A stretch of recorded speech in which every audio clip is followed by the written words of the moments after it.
네, 사실 내일부터는 제가 미국에 갑니다만은 또 미국이나 외국에 가면 한국 사람이 없는 데가 없어요. 전부 한국 사람이죠. 그곳에 가면은 우선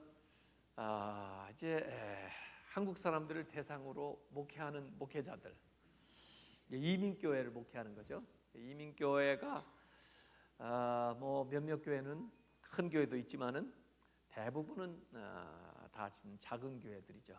그래서 이민교회 이민사회에서 목회 사역하는 목사님들도 상당히 어려운 환경 속에서 이렇게 사역을 감당하고 계세요. 그래서 이번 주에 제가 가서는 그 목사님들 한 300여 명 모여가지고 그분들에게 이제 이 목회에 대한 것들을 같이 세미나를 하는 거예요. 그래서 과연 이 목회자가 무엇하는 건지, 어떻게 목회를 해야 되는지, 또 현대 이 변하는 상황 속에서 우리가 어떤 사명감을 가지고 어떤 방식으로 목회 사역을 해야 되는지 이런 세미나를 하는 거예요. 그래서 외국에 있는 목회자들도 한국 교회를 통해서 이렇게 배워요. 우리 한국 목회자들이라도 가서 그런 걸 같이 나누고 또 이제 간 길에 거기에 있는 이민교회에서도 제가 집회를 하고 올 건데 어쨌든 이렇게 외국에도 우리 한국 교회가 있고 그 외국 사회에서 또 신앙생활 하시는 분들이 있어요. 또 그분들이 거기서 만났다가 다시 한국에 들어오게 되면 또 한국에서 만나기도 하고 이래요. 그래서 서로 전 세계적으로 우리가 네트워킹을 해서 같이 살아가는 게 참 중요합니다. 그 릭 워렌 목사는 이런 얘기했어요. 우리 몽골 형제들이 제가 하는 얘기를 알아듣나요? 알아들으려고 노력을 하세요. 왜냐하면 이 한국에 살고 있으니까 한국말을 한번 좀 알아두는 게 좋죠. 그리고 한국말 아는 게 앞으로는 굉장히 큰 특혜가 되는 거예요. 아까 우리 정철민 형제 보니까 한국말 잘해요. 예. 뭐요? 최고급 통과할 것 같아요. 근데 진짜 시험 기회가 없어가지고 그러는데 왜 그냥 오랄 테스트로 해가지고 해주지 그랬는지 모르겠네요. 그러니까 학교가 좀 굉장히 경직돼 있어요. 그리고 특별히 이제 직원들이 굉장히 엄격해요. 그래서 참 저도 교수를 했지만은 이 직원들이 교수 말 잘 안 들어요. 교수들은 좀 이렇게 해주고 싶은데 직원들은 자기 그 역할이 딱 법적으로 정해져 가지고 좀 예외적인 거 특별히 이렇게 해줄 수 있는 거 해줘야 되는데 그게 좀 잘 안 돼 가지고 특별히 외국에서 온 학생들을 좀 이렇게 받아가지고 좀 해줬으면 좋겠는데 그거 참 너무 까다롭게 해가지고 좀 어렵게 하는 거 있고 그러더라고요. 그래도 그걸 잘 믿음으로 이겨 나가고 또 나름대로 그걸 하나의 훈련으로 삼고 이렇게 이제 해서 헤쳐 나가야 되는데 어쨌든 좀 그 실력은 있는데도 불구하고 그걸 인정을 못 해줘서 너무 안타깝네요. 근데 잘 될 걸로 알고 있고 릭 워렌 목사님이 이런 얘기했어요. 하나님한테 제가 하는 일에 복을 주옵소서 이렇게 기도하기보다는 제가 하나님이 복 주시는 일을 하게 하옵소서라고 기도하라는 거예요. 제가 하는 일에 복을 주옵소서라기보다 하나님이 복 주는 일을 제가 하게 해 주옵소서. 이 차이를 아시겠죠? 그래서 정말 복 받은 일을 찾아서 해보라 이거예요. 근데 진짜 복 받는 일은 영혼을 구원하는 일입니다. 이 세상에서 우리가 이렇게 생명이 있고 또 이렇게 물질도 있고 시간도 있고 재능도 있고 여러 가지 환경을 마련해 준 이유는 영혼을 구원하라고 주신 것들입니다. 근데 그렇게 주신 시간을, 물질을, 재능을 영혼을 구원하는 데 쓰지 않는다면 하나님 볼 때 나는 너한테 영혼을 구원하는 일을 위해서 쓰라고 맡겨줬는데 그걸 이렇게 안 쓰니 틀림없이 그렇게 생각하실 것 같아요. 그래서 우리가 복을 달라 그렇게 기도하기 전에 정말 복받을 일을 해야 되겠는데, 하나님이 기뻐하시는 일을 해야 되겠는데, 그게 뭐냐면 영혼을 구원하는 일. 그래서 제가 작년에 대신방을 하기 전에 그런 얘기를 했습니다. 복받는 신방을 하자고, 진짜. 그래서 하나님이 진짜 복을 주시는 신방을 하기를 원한다고. 그래서 어떤 가정을 제가 신방을 하냐면, 예비 신자를 한 사람이라도 초청을 해놓은 가정을 제가 신방하겠다고 그랬어요. 제가 신방을 안 하는 목사가 아닙니다. 어떤 분은 우리 목사님 신방을 안 하셔 그런데, 제가 신방을 안 하는 목사가 아닙니다. 신방을 한다고 그랬잖아요. 제가요. 여러분이 신방을 안 받는 거지. 여러 이유가 있을 거예요. 제가 오니까 부담스러워서 안 받는 사람도 있고, 예비 신자를 모아놓지를 못해가지고 못 받는 사람도 많고. 그래서 절대로 다른 분들 보고 제가 신방 안 한다는 얘기하면 안 됩니다. 저는 신방을 합니다. 문제는 여러분이 신방을 안 받습니다. 왜 신방을 안 받습니까? 예비 신자를 준비를 못 해가지고. 그래서 언제라도 예비 신자만 모아놓으면 제가 달려갑니다. 이번 주에도요, 솔직히 설교 준비할 시간이 없을 정도로 계속. 왜냐하면 우리 전도사님들이 또 목장에서 예비 신자를 모아놓고, 목사님 몇 시예요? 그래가지고 어저께도 3차례 갔다 오고, 그저께도 몇 차례 갔다 오고, 이렇게. 그래도 저는 너무 신난 거예요. 왜? 하나님이 기뻐하시는 일을 하니까, 하나님이 복 주시는 일을 하니까.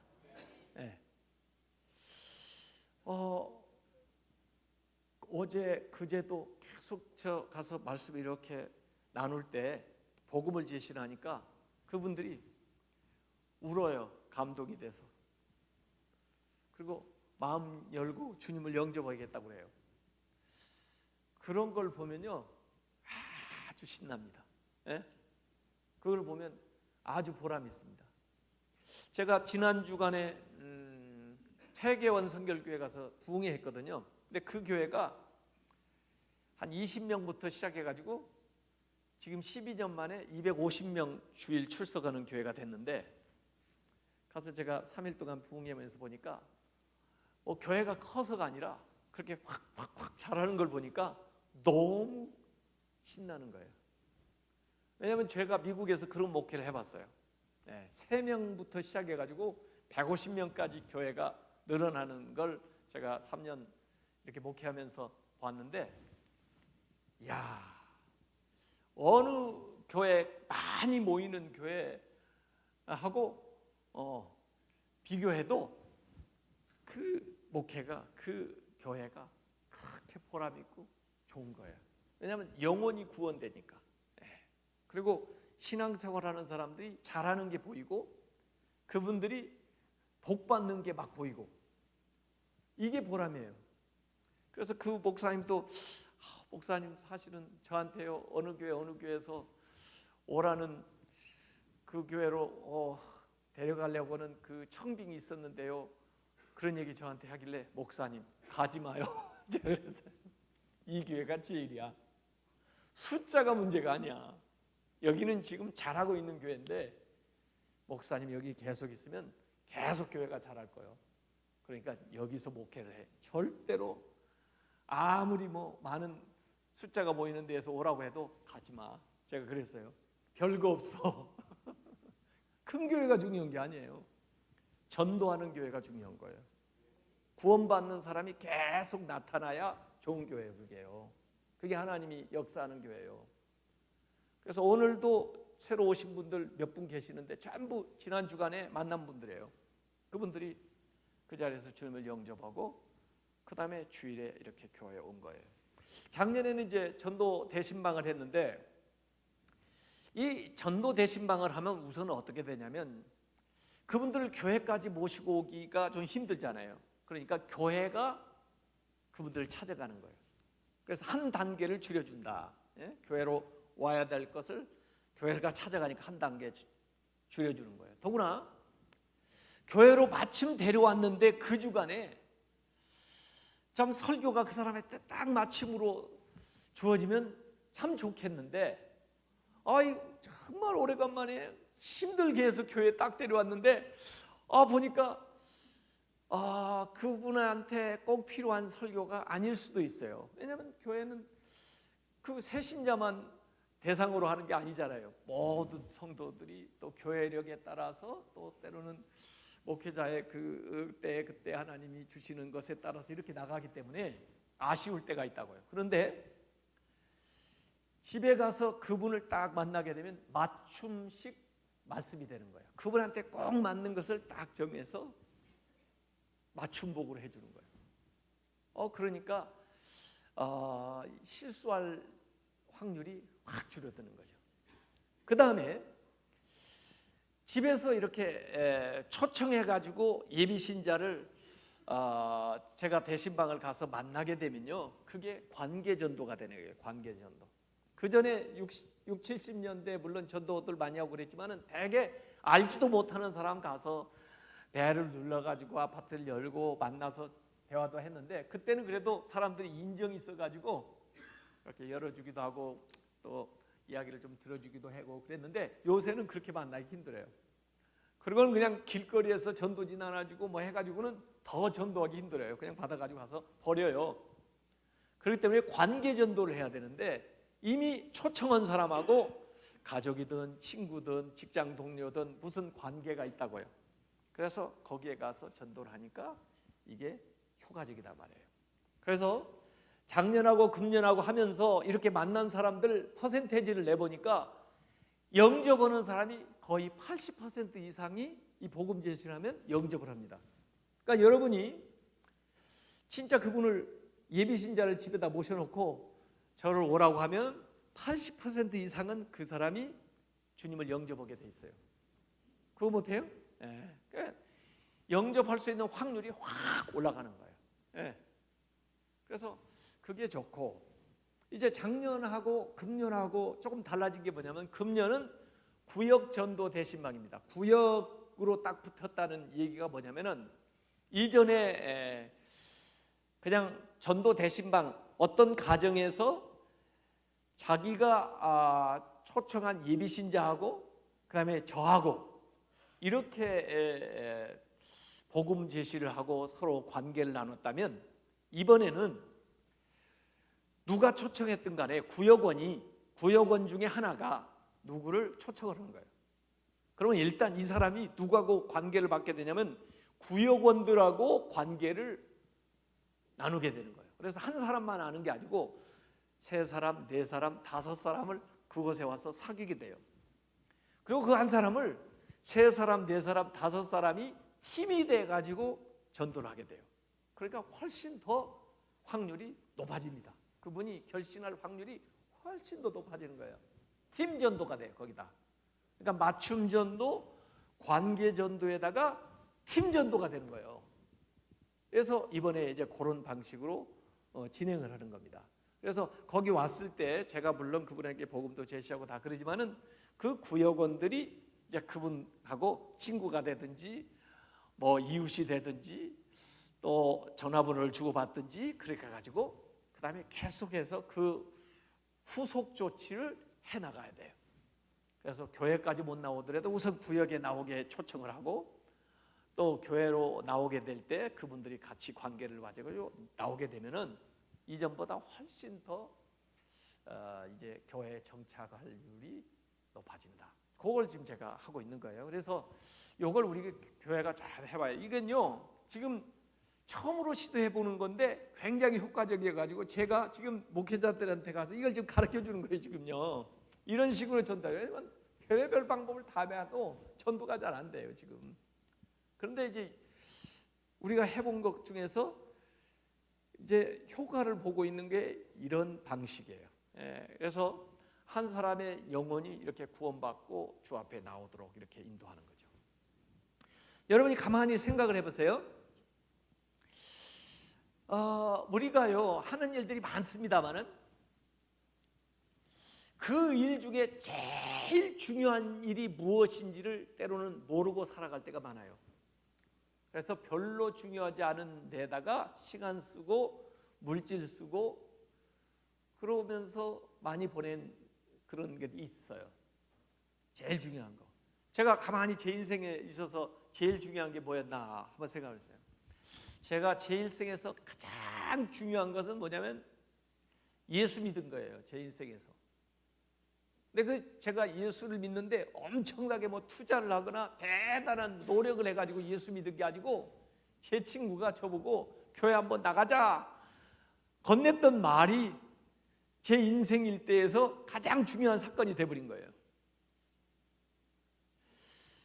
여러분이 우리가 마찬가지로 다른 사람의 인생에 있어서도 가장 중대한 사건이 될 수 있는 것이, 가장 중요한 일이 될 수 있는 것이 그 단초가 바로 우리에게, 우리가 또 건네는 말, 또 우리가 한번 그를 만나서 권면하는 것이 될 수가 있다는 거예요.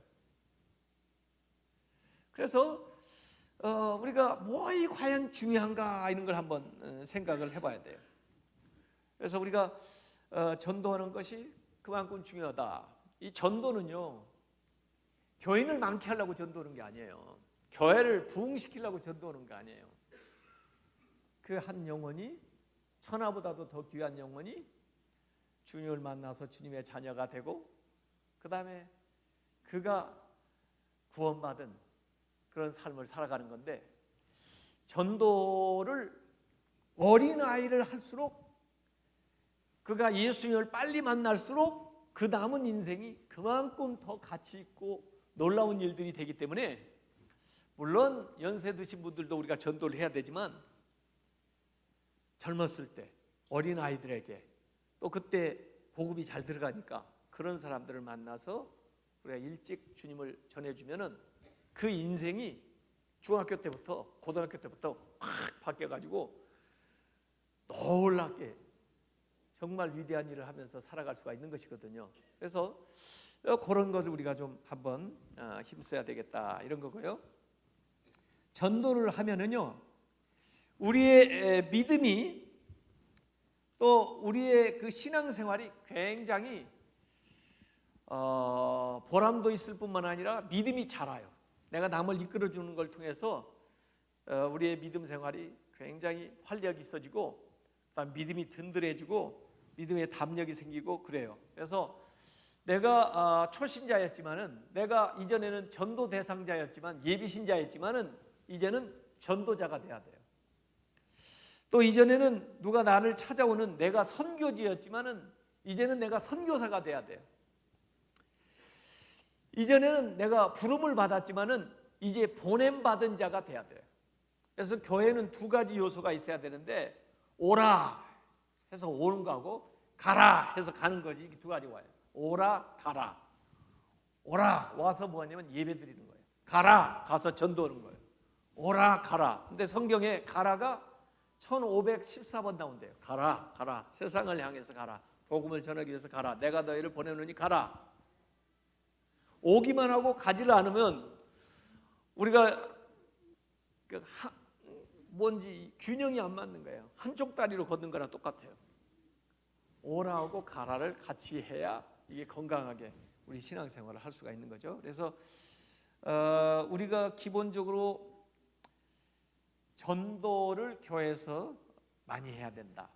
이게 우리의 영적인 온도계나 마찬가지예요. 그래서 건강 지수를 이렇게 잴 수 있는 것 중에 교회가 전도 활동을 많이 해야 되는데, 오늘 예수님의 얘기를 여기 요한복음 4장에 읽었는데 보면은 예수님이 전도하는 방식을 여기 얘기한 거예요. 그래서 여기 예수님께서 전도하는 것도 가만히 보면은 찾아가는 건데,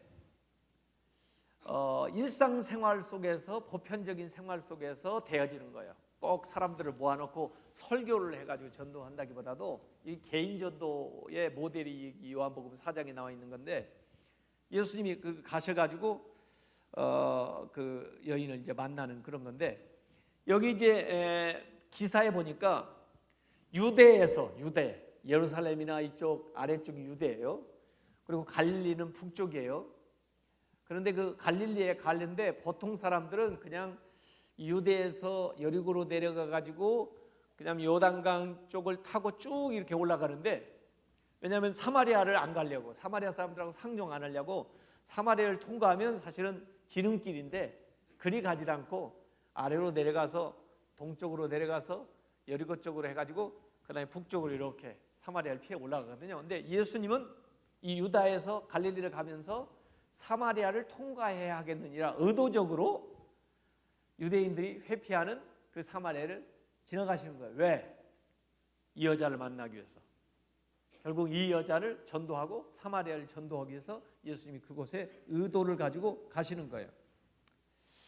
자, 그곳에 가시다가 피곤해 가지고 우물 곁에 이렇게 앉아 있는 거예요. 그 사이에 이제 제자들은 먹을 걸 구하러 이제 마을에 가고 또 그때 여인은 물을 길러 나오고 그런 이제 상황이 여기에 있죠.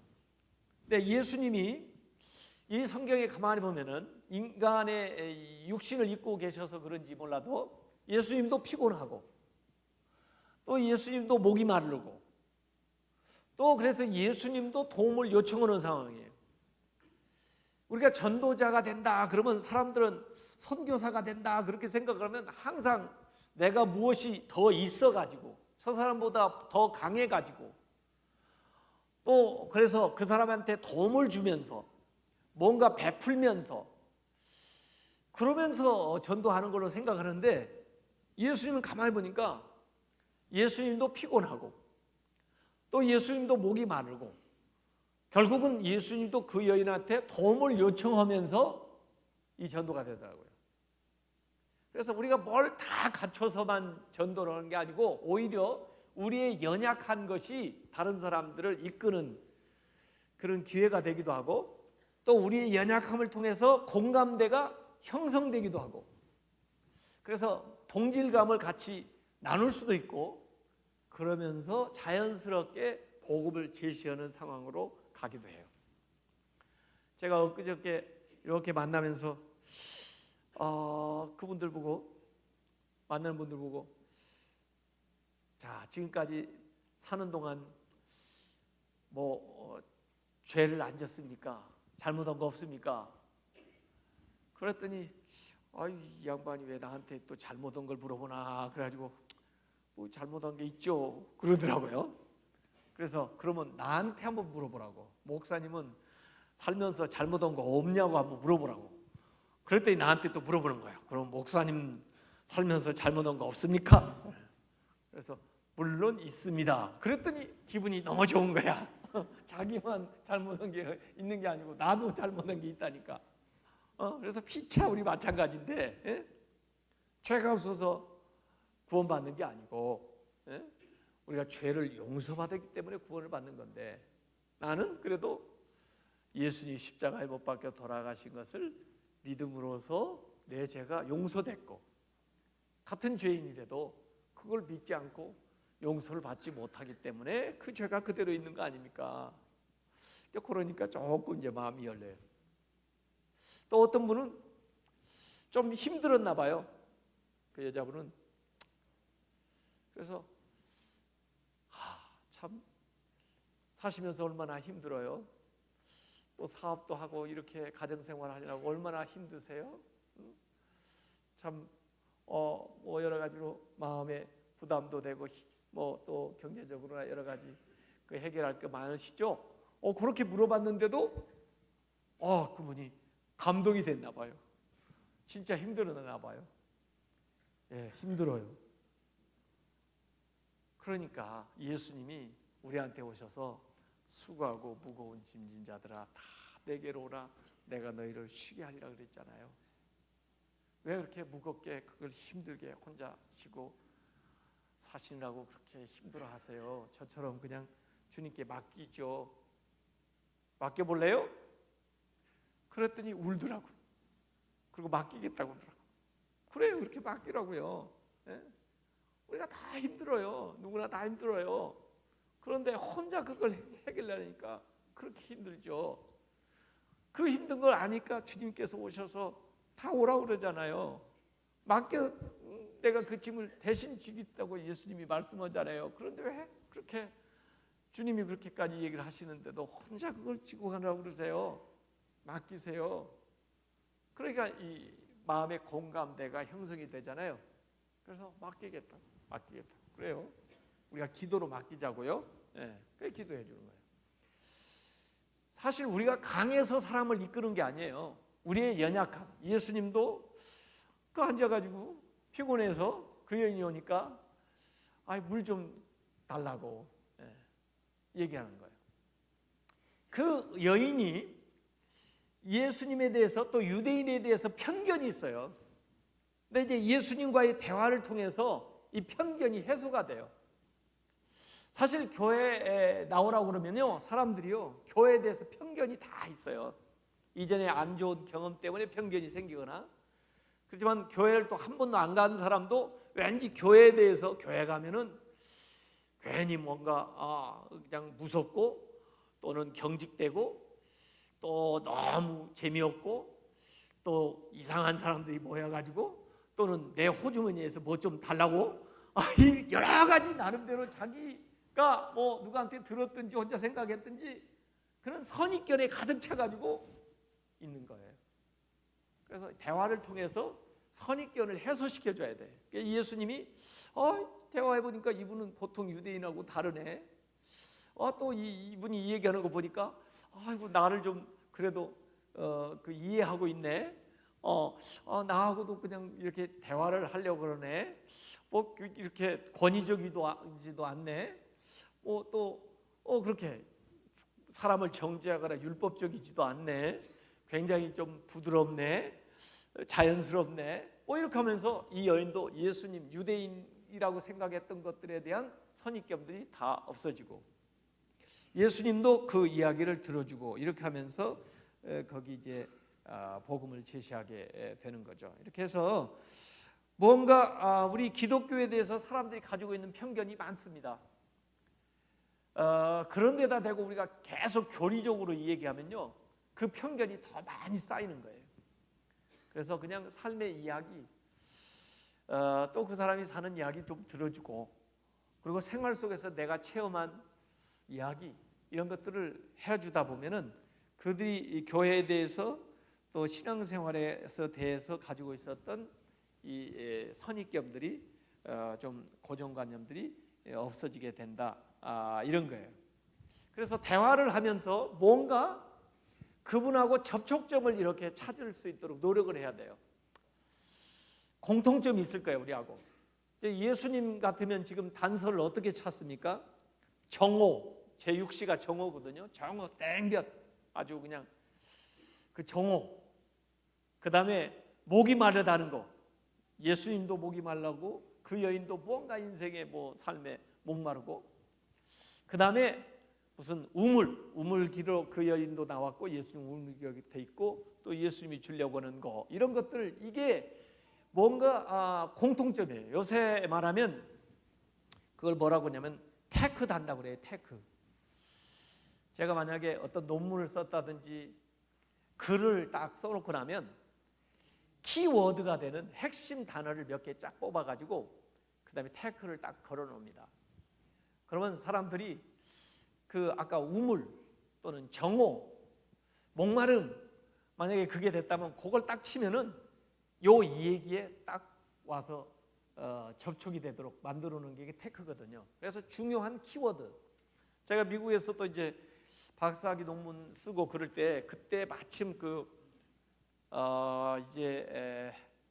제가 다니던 그 밴드빌트 대학에는 에이콘이라고 그래가지고 그 도토리 그 프로그램이 있었는데 굉장히 비싼 프로그램이에요.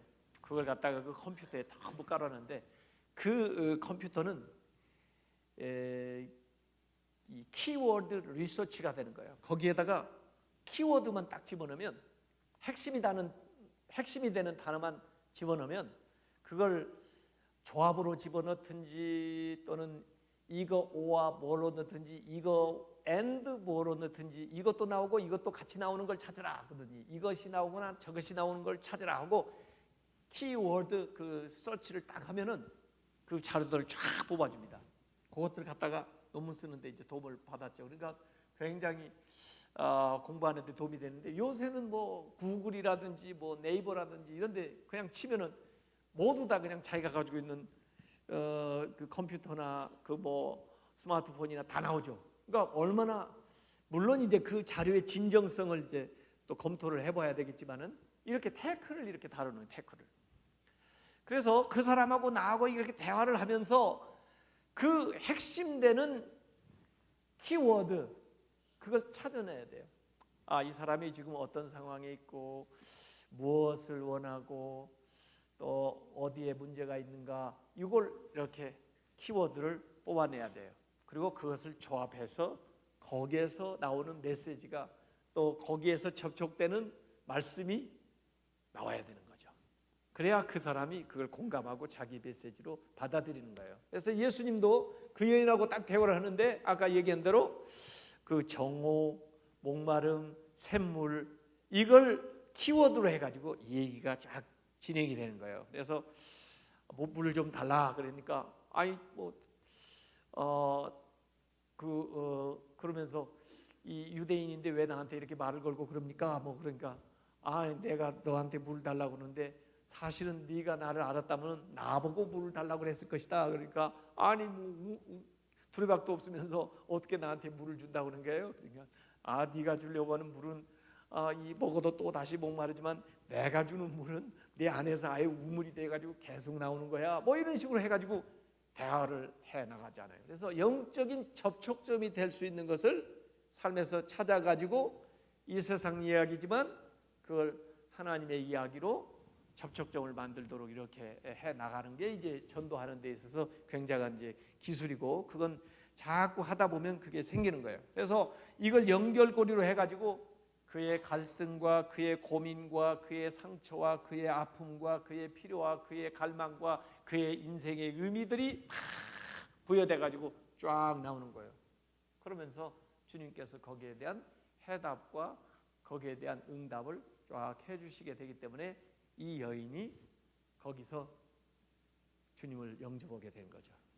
그리고는 돌아가서 다른 사람들을 예수님께 인도하는 그런 모습이 여기에 나와 있는 겁니다. 그래서 우리가 다른 사람하고 이제 대화를 하면서 일상생활에서 접촉점이 될 수 있는 것을 계속 찾으면서 대화를 해야 된다. 그래서 성령님께 기도해야 돼요. 하나님, 단서를 찾게 해주십시오. 저 사람하고 연결고리를 가질 수 있도록 저한테 지혜를 주시고 영감을 주십시오. 그래서 대화를 하는 중에 그 연결고리를 찾아가지고 접근하는 겁니다. 그래서 이번에 제가 전도 대신방을 하면서 여러분들이 교역자들도 따라갔지만은 구역원들도 보고 전도 대원들도 같이 간 적도 있고 그러는데 그 만나는 사람마다 접근하는 방식이 조금씩 다른 것을 이렇게 봤을 거예요. 그게 그 사람의 상황이 다르기 때문에 그래요. 그래서 앞으로도 이제 이 전도 대신방 구역별로 할 건데 구역원들이 같이 모여서 몇 사람을 초청해야 됩니다. 근데 어저께 저녁에 많이 하기는 했는데 어저께 저녁에는 조금 우리가 신경을 잘 못 쓴 케이스예요. 어제 7명을 모셨는데 7명을 어제 저녁에 어느 목장에서 7명을 모셨는데 딱 보니까 두 그룹이 왔어요. 여자분들 그룹하고 4명하고 그다음에 남자 그룹 3분하고 그런데 이 두 그룹이 서로 몰라요. 이 여자 그룹 4분하고 이 남자 그룹 3사람이 잘 모른다고요. 그걸 같이 섞어놨어요. 그리고 초청한 우리가 그들보다 숫자가 적어요. 7명이 여기 새 가지고 왔잖아요. 그러니까 이제 우선 우리는 구역이나 우리가 초청을 했을 때 한 그룹을 데려와야 돼요. 그리고 남성이면 남성, 여성이면 여성. 그런데 남성, 여성이 있으니까 서로 경계하거나 또 서로 모르는 사이니까 뭘 털어놓기가 곤란하잖아요. 그래서 또 자기 솔직한 얘기보다는 남을 의식하면서 하는 얘기가 나오게 되잖아요. 그러니까 이걸 접근하기가 굉장히 곤란하다. 더구나 우리가 숫자가 더 많아서 이분들에게 이렇게 관심을 가져야 돼요. 물론 이제 전도 집회나 이런 걸 한다면은 쫙 모아놓고 일방적으로 저러면 되지만 지금 얘기하려는 것은 그런 집회를 하려는 게 아니고 전도를 하려는 것이기 때문에 그 개별의 상황을 잘 분석해서 개별에게 맞춤의 이 전도를 해야 되는데 이게 이렇게 좀 달라져 있어요.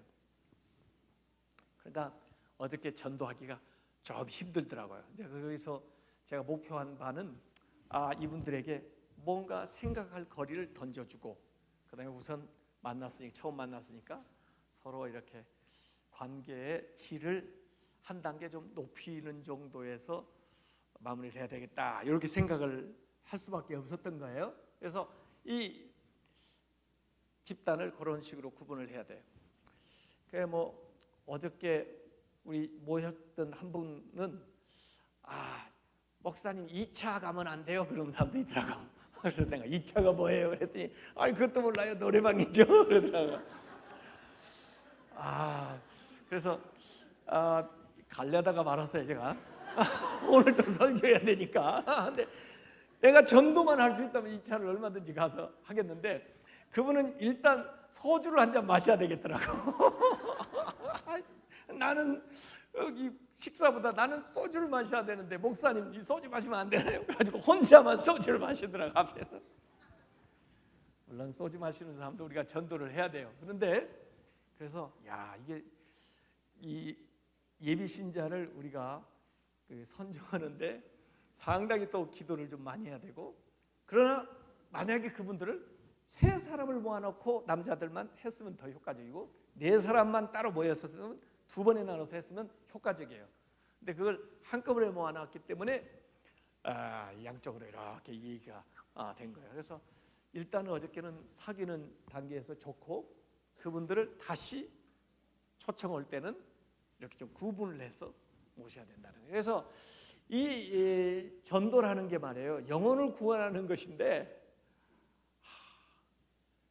뱀처럼 지혜롭고 비둘기처럼 순결하지 않으면 어렵습니다. 기도 많이 하지 않으면 어렵습니다. 그래서 주보에다가 이미 대상자 명단이 쫙 나오잖아요. 왜? 기도하라고. 거기에 오시지 않는 여러분들이 그 주보를 보고 이번에 누구 어느 목장에서 사람을 만나나 보다 보고는 계속 기도할 때 중보 기도를 해줘야 돼요. 그래야 그때 그 복음을 제시할 때 이 놀라운 역사가 일어나게 되는 거죠. 이렇게 해보시고요. 이번에 부활절에 허브 이 화분을 준다는 거 아주 잘하는 거예요. 왜냐하면 여기 성터 넘어가가지고 저기 성곽공원 넘어가면은 지금 아파트들이요, 저쪽 아래서부터 쫙 지금 올라오고 있습니다. 이쪽은 지금 없지만 저 건너에는 쌍용 아파트 저 아래쪽에는 거의 다 아파트가 지금 쫙 올라오고 있어요. 우리가 거기에 부활주일 전 토요일에 화분을 예쁜 걸 하나씩 전부 가지고 아파트 입구에서 거기 오는 사람들에게 그냥 하나씩 주는 거예요.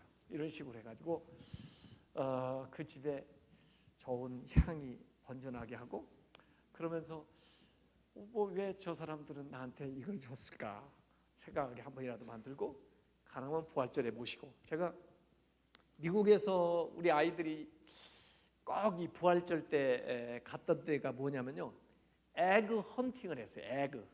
달걀 헌팅을 하는 거예요. 달걀 사냥을 하는 거예요. 에그 헌팅 가지고 아예 공원에서 하는 겁니다. 공원. 제가 살던 그 내슈빌에는 그 센테니얼 파크가 있는, 센테니얼 파크에 가면은 아주 튤립도 많고 연못도 있고 하여간 피크닉 올 수 있는 그 잔디밭도 쫙 공원이에요. 그런데 플라스틱 이렇게 열 수 있는 그 플라스틱인데, 그 달걀 모양으로 만든 플라스틱, 거기 안에다가 캔디라든지 초콜릿이라든지 이런 거 넣어가지고 이렇게 해서 그 잔디밭 아래 나무 아래 이렇게 숨겨놓는 거예요. 또 어떤 때는 그 안에다가 선물, 이 말하자면 바비 인형이라든지 무슨 곰 인형이라든지 그 이렇게 보물이죠, 보물. 그걸 써가지고 넣어요.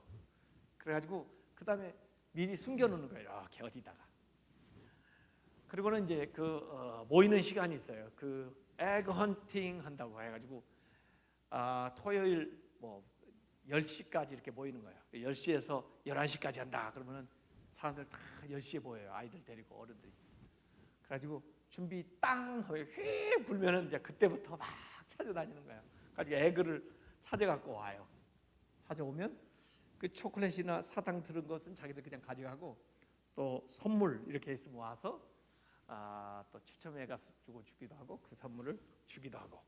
그런데 야, 우리도 여기 앞에 지금 성곽 공원도 있고 저 뒤에 성터 교원도 있는데 한번 그런 걸 해볼까 하는 생각이, 애들 모여라. 아파트에 아예 미 프랭카드 해놨다가 돌아오는 토요일에는 우리 에그 헌팅 합니다. 그래가지고 그때 교회에서 나가가지고 한번 해놓은 거예요. 그러면 애들도 와서 바람 또 이 공기 햇볕도 쬐면서 와서 이렇게 하나씩 골라가지고 선물도 좀 갖게 하고. 그리고 왜 우리가 이 에그 헌팅을 하는지, 이게 무슨 의미인지를 한번 설명을 해주고. 그러면은 애들 좋거든요. 이제는 우리가 전도해야 됩니다. 세상에 가장 중요한 일, 우리가 이 세상에서 남길 수 있는 가장 중요한 것은 영혼 구원하는 거예요. 영혼 구원하는 거. 그 일에 우리의 가진 것들을 투자하시고 또 헌신하시기를 주님의 이름으로 축원합니다.